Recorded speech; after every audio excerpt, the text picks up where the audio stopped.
চট্টগ্রাম জেলার কোনো free fire প্লেয়ারকে যখন প্রশ্ন করা হয় যে তোমাদের জেলায় বেস্ট গেমিং কন্টেন্ট ক্রিয়েটর কে, তখন তারা মুস্কি হেসে গর্ব করে বলে ওঠে, আমাদের চট্টগ্রাম জেলায় এমন একজন গেমিং ইউটিউবার আছে যাকে পৃথিবীর সকল গেমাররাই এক নামে চেনে, দ্য ওয়ার্ল্ডেস্ট ডায়মন্ড কিং জিসান ভাই ওয়াইটি। টাঙ্গাইল জেলার কোন ফ্রি ফায়ার প্লেয়ারকে যখন প্রশ্ন করা হয় যে তোমাদের জেলায় বেস্ট গেমিং কন্টেন্ট ক্রিয়েটর কে, তখন তারা বলে কে আবার হবে, তোমরা কি তাকে চেনো না? বর্তমানে বাংলাদেশের সবচাইতে জনপ্রিয় গেমিং ইউটিউবার, বাংলাদেশের সকল ফ্রি ফায়ার লাভারদের গর্ব, বাংলাদেশ টপ ওয়ান ওরফে রাত ভাই ওয়াইটি।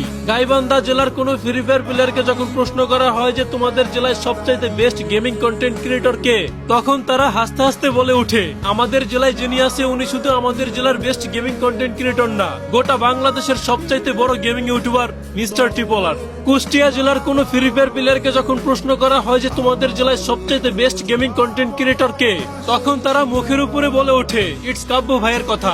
নাটোর জেলার কোন ফ্রি ফায়ার প্লেয়ারকে যখন প্রশ্ন করা হয় যে তোমাদের জেলায় সবচাইতে বেস্ট গেমিং কন্টেন্ট ক্রিয়েটর কে, তখন তারা সরাসরি কুরুল গেমিং এর কথাই বলে ওঠে। খুলনা জেলার কোন ফ্রি ফায়ার প্লেয়ারকে যখন প্রশ্ন করা হয় যে তোমাদের জেলায় সবচাইতে বেস্ট গেমিং কন্টেন্ট ক্রিয়েটর কে, তখন তারা বলে ওঠে আমাদের জেলায় আছে বর্তমানে টিকটকের ট্রেন্ডিং কাঁপানো একে মিরাজ গেমিং। আর আমার প্রাণ প্রিয় ভোলা জেলায় যেসব ফ্রি ফায়ার লাভাররা আসো, তোমরা এই ভিডিওর কমেন্ট বক্সে বইলা যাও ভোলা জেলার সবচাইতে বেস্ট গেমিং কন্টেন্ট ক্রিয়েটর কে।